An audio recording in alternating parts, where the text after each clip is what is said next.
Bu acı bəri kim yeyəcək? Sən başla. Atıram ha. Ala Bir. 1. Bir. Nə şey gəldi ha sən? 3. Söz deyim sənə az getməz zordur ya. Nə? Atıram ha. Az tıxdala. 4 dənə. Məzələnsən. Buna baxım nə dostlar. O mən bunu nəsə yeyim belə.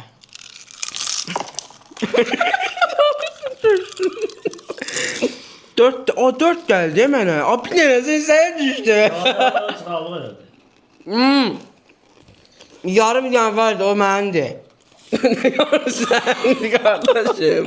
Ay bak elimdən düşdü o. Hı. Mənə düşdü. Hə. Allah sənə düşür. Nə bu yeyim? 4 atmamsan qardaşım, 4'tü də yi. Gözlə.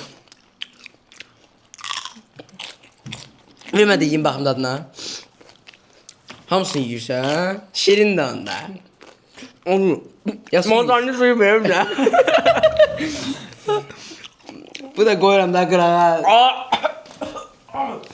Acı cipsdən yiyəcəm ra. Su iç su. Ciddi bunu yiyəcək.